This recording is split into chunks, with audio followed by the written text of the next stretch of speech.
തിരുമൂലദേവൻ്റെ തിരുമന്ത്രം 7ാം തന്ത്രത്തിലെ തിരുവരുളിലെ ഏറ്റവും അവസാനത്തെ ഒരു പാടലിലേക്ക് നമുക്ക് പ്രവേശിക്കാം. ഇതാ നോക്കൂ. മുക്തനാം ശിവൻ ശക്തിയോടൊത്ത് ജീവന്മാരിൽ സ്നേഹരൂപത്തിൽ നിൽക്കും വൃത്തിയെ ജനിപ്പിക്കാൻ മായയിൽ നാദം തോന്നും നാനാത്വം വളർത്തിയിടാൻ ബിന്ദു എന്നായും നിൽക്കുന്ന ഈശ്വരനെന്നും. ഇതാണ് തിരുമൂലദേവൻ പറയുന്നത്.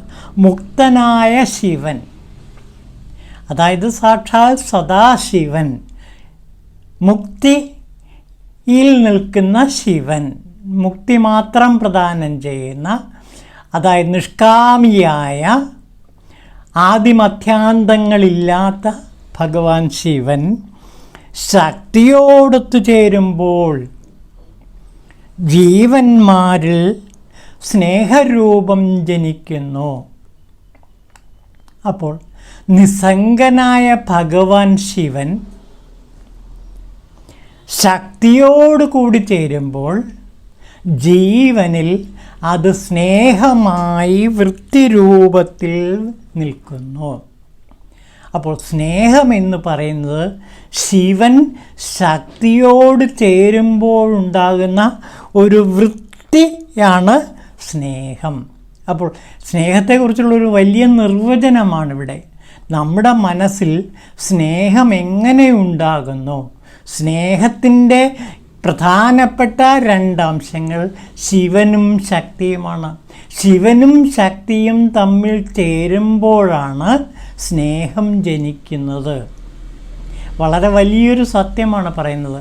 നമ്മുടെയൊക്കെ മനസ്സിൽ ജനിച്ച് വീഴുമ്പോൾ തന്നെ സ്നേഹമെന്ന ആ വികാരമുണ്ട്. ആ സ്നേഹം എങ്ങനെയാണ് ജനിക്കുന്നത്? അത് ശിവശക്തി മേളനത്തിൽ നിന്നാണ് ഈ വൃത്തിരൂപം ജനിക്കുന്നത്. അപ്പോൾ സ്നേഹത്തിന് എത്ര വലിയ പ്രാധാന്യമാണ് തിരുമൂലദേവൻ കൊടുത്തിരിക്കുന്നത് നോക്കൂ. സ്നേഹം എന്നത് ശിവശക്തി മേളനത്തിൽ നിന്നുണ്ടാകുന്ന കുഞ്ഞാണ് എന്ന് പറയുകയാണ്. എന്നിട്ടോ മായയിൽ നാദം തോന്നും നാനാത്വം വളർത്തിയിടാൻ, ഏകത്വത്തിൽ നിന്ന് നാനാത്വത്തിലേക്ക് വളർത്തുന്നത് ഈ ശക്തി സ്വരൂപിണിയായ ശക്തിയാണ്. അപ്പോൾ ശക്തിയുടെ പ്രവർത്തനം കൊണ്ടാണ് മായ, ശുദ്ധമായയും അശുദ്ധമായയും ഉണ്ടാകുന്നത്. നാദത്തിൽ നിന്നും അതേപോലെ തന്നെ ബിന്ദുവിൽ നിന്നും മായ ജനിക്കുന്നു. അപ്പോൾ നാദബിന്ദുക്കളിൽ നിന്ന് മായ ജനിക്കുന്നു എന്നാണ് പറയുന്നത്. അപ്പോൾ സ്നേഹത്തിൻ്റെ ഒരു ലോവർ സൈഡാണ് മായ. ആ മായയിൽ തന്നെ ശുദ്ധമായുണ്ട്, അശുദ്ധമായുണ്ട്. ഈ ശുദ്ധമായയിലേക്ക് ചേരുമ്പോൾ സ്നേഹം പവിത്രമായിത്തീരുന്നു. അശുദ്ധമായയോട് ചേരുമ്പോൾ സ്നേഹം അത് അപവിത്രമാകും, അതായത് മാംസനിബദ്ധമായി മാറും. ഇതാണ് പറയുന്നത്. അപ്പോൾ മാംസനിബദ്ധമല്ലാത്ത രാഗം എപ്പോഴാണ് ഉണ്ടാകുന്നത്? സ്നേഹം ശുദ്ധമായയോട് ചേരുമ്പോഴാണ്.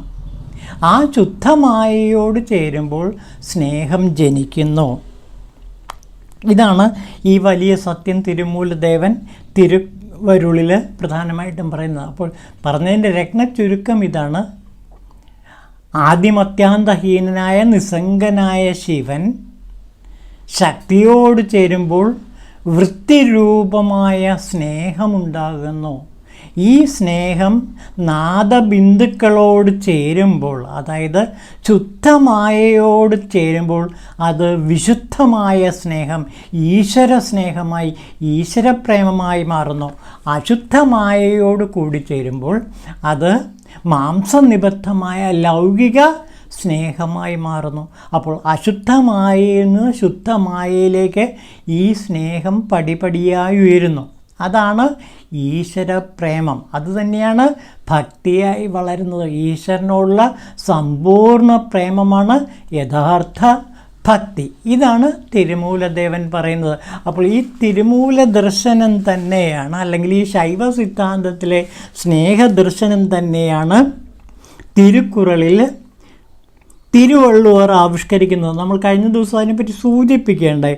നമുക്കൊരു കാര്യം ചെയ്യാം, തിരുവള്ളുവരുടെ തിരുക്കുറളിലെ 8-ാം അധികാരത്തിലേക്ക് ഒന്ന് പ്രവേശിക്കാം. 8-ാം അധികാരത്തിന് ഇട്ടിരിക്കുന്ന പേര് ഇമ്പം എന്നാണ്. ആ ഇമ്പത്തിൻ്റെ സൂക്ഷ്മ സ്വരൂപമാണ് ഇവിടെ തിരുമൂലദേവൻ ഈ മന്ത്രത്തിൽ വിവരിച്ചിരിക്കുന്നത്. നമുക്ക് നോക്കാം. ജീവന് സ്നേഹവുമായി ഗാഢബന്ധമുണ്ട്. ജീവന് ശരീരത്തോട് ഗാഢബന്ധമുണ്ടായത് സ്നേഹത്തിൻ്റെ സമ്പർക്കത്താലാണ്. സ്നേഹം നിമിത്തം ജീവിതാശയിൽ നിന്ന് പരിശുദ്ധവും മനോഹരമായ ലോകപ്രേമവും ഉണ്ടാകും. ഈ ലോകത്തിൽ സ്നേഹശീലനായി ജീവിച്ചതിൻ്റെ ഫലമാണ് പരലോകത്തിൽ അനുഭവിക്കുന്ന ആനന്ദം. സ്നേഹം ധർമ്മത്തെ നിലനിർത്തുന്നു. അധർമ്മത്തിൽ നിന്ന് മനുഷ്യനെ ധർമ്മത്തിലേക്ക് നയിക്കുന്നത് സ്നേഹം തന്നെ. എല്ലില്ലാത്ത പുഴുക്കളെ കഠിനമായ വെയിൽ വാട്ടുന്നത് പോലെ ഹൃദയത്തിൽ സ്നേഹമില്ലാത്ത മനുഷ്യനെ ധർമ്മം ഉണക്കിക്കളയും. ഉള്ളിൽ സ്നേഹമേശാത്തവൻ്റെ ജീവിതം കൽത്തറയിൽ ഉണങ്ങി നിൽക്കുന്ന മരത്തിൻ്റെ നിൽപ്പ് പോലെ പ്രയോജനശൂന്യമാണ്. സ്നേഹമാകുന്ന ആന്തരീന്ദ്രിയം ഇല്ലാത്തവർക്ക് ബാഹ്യേന്ദ്രിയങ്ങളൊക്കെ ഉണ്ടായിട്ട് എന്ത് പ്രയോജനമാണുള്ളത്?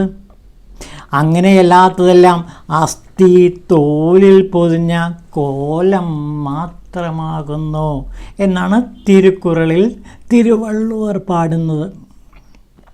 ഇതാ നോക്കൂ. പിന്നെ പ്രപഞ്ചത്തിലെ എല്ലാത്തിൻ്റെയും സത്ത സ്നേഹം മാത്രമാണ്. പരമമായ ആ സ്നേഹം മാത്രമാണ് ലോകത്തിലെ ഏകമായ സത്യവും.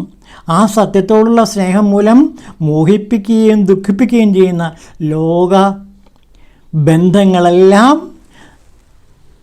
നമുക്ക് വെടിയേണ്ടിയിരിക്കുന്നു എന്നാണ് തിരുവള്ളുവർ തിരുക്കുറളിൽ പാടുന്നത്. അപ്പോൾ തിരുക്കുറളിലെ ഇമ്പം എന്ന 8-ാം അധികാരത്തിൻ്റെ ആന്തരികമായ അർത്ഥം ഇവിടെ തിരുമൂലദേവൻ പറയുന്ന ഈ സ്നേഹസങ്കല്പമാണ്. അദ്ദേഹം സ്നേഹത്തെയും ധർമ്മത്തെയും ഒന്നിപ്പിക്കുന്നു. സ്നേഹം തന്നെയാണ് ധർമ്മം, ധർമ്മം തന്നെയാണ് സ്നേഹം. ധർമ്മമില്ലാത്തവന് സ്നേഹമില്ല, സ്നേഹമില്ലാത്തവന് ധർമ്മവുമില്ല. ഇത് രണ്ടും അഭേദ്യമായി ബന്ധപ്പെട്ടിരിക്കുന്നു എന്നാണ് തിരുമൂലരും അതുപോലെ തിരുവള്ളുവരും എല്ലാം പാടുന്നത്. ഇനി നമുക്ക് അടുത്ത അരുളൊളിയിലേക്ക് കിടക്കാം. അരുളാകുന്ന ഒളി, പ്രകാശം. അപ്പോൾ ശിവപ്രകാശം, അതാണ് ശിവ അരുൾ. ഇതാ നോക്കൂ. ആടിയും പാടിയും പുലമ്പിയും കണ്ണീർ വാർത്തും തേടിയും ഞാൻ കണ്ടെത്തിയൻ ശിവസ്വരൂപത്തെ. കൂടിച്ചേർന്ന അതേ തൻ്റെ ലക്ഷ്യമെന്നതിൽ പറ്റി കൂടി നിന്നവൻ തന്നെ അരുളും ലഭിച്ചുവല്ലോ. തനിക്ക് അരുൾ ലഭിച്ച സത്യം പറയുകയാണ്. എങ്ങനെയാണ്? ആടിയും പാടിയും പുലമ്പിയും കണ്ണീർ വാർത്തും തേടിയും ഞാൻ കണ്ടെത്തിയൻ ശിവസ്വരൂപത്തെ. ശിവസ്വരൂപത്തെ പെട്ടെന്ന് കാണാൻ പറ്റില്ല. അനേകം സാധനകളിലൂടെയാണ് ഞാൻ ശിവനെ കണ്ടെത്തിയത്. എങ്ങനെ? ആടി പാടി പുലമ്പി കണ്ണീർ വാർത്ത്, പിന്നെ നിരന്തരം ശിവനെ തേടി ഞാൻ ശിവസ്വരൂപത്തെ കണ്ടെത്തി. അപ്പോൾ ശിവസ്വരൂപത്തെ ഒരൊറ്റ നിമിഷം കൊണ്ട് നമുക്ക് കണ്ടെത്താനാവില്ല.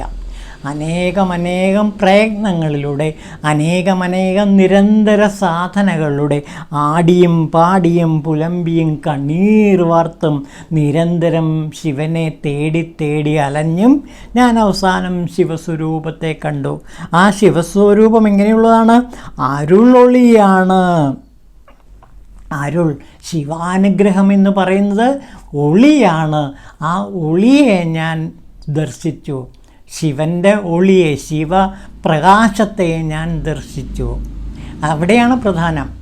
ഇവിടെ എല്ലാത്തിൻ്റെയും അവസാനം ശിവൻ പ്രത്യക്ഷപ്പെടുമ്പോൾ ശിവൻ പ്രകാശരൂപത്തിലാണ് സാധകനിൽ പ്രകാശിക്കുന്നത്. അത് ഭ്രൂമധ്യത്തിലായിരിക്കാം, അല്ലെങ്കിൽ ഹൃദയചക്രത്തിലായിരിക്കാം.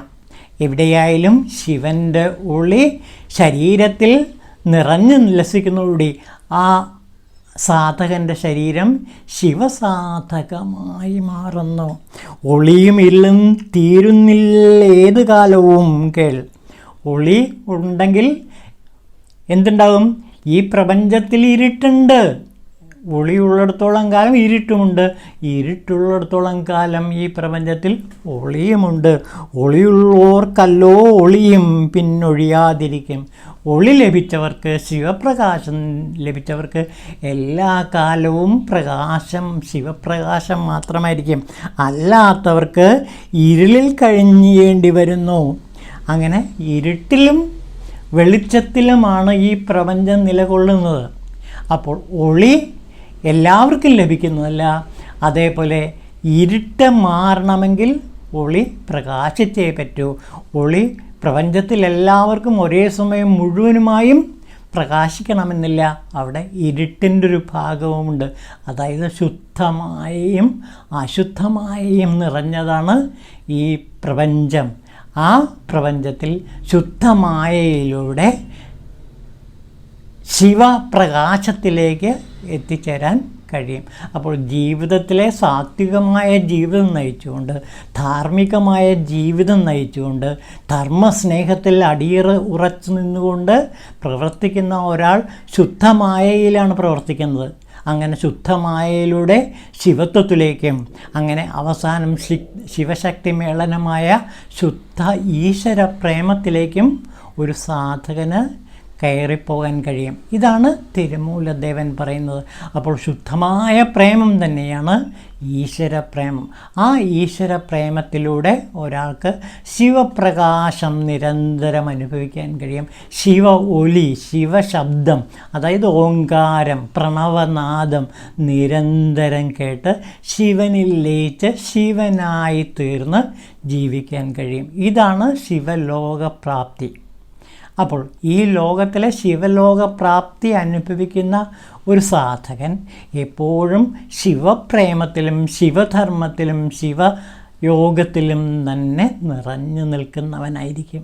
ഇതാണ് തിരുമൂലദേവൻ ഈ അരുളൊളി എന്ന ഭാഗത്ത് വിശദീകരിക്കുന്നത്. ഇനി ശിവപൂജയെപ്പറ്റിയും ഗുരുപൂജയെപ്പറ്റിയും മഹേശ്വര പൂജയെപ്പറ്റിയും തിരുമൂലദേവൻ പറയുന്നത് അത് നമുക്ക് അടുത്ത ദിവസം എടുക്കാം. ഓം ശിവായ തിരുമൂലദേവായ നമഃ.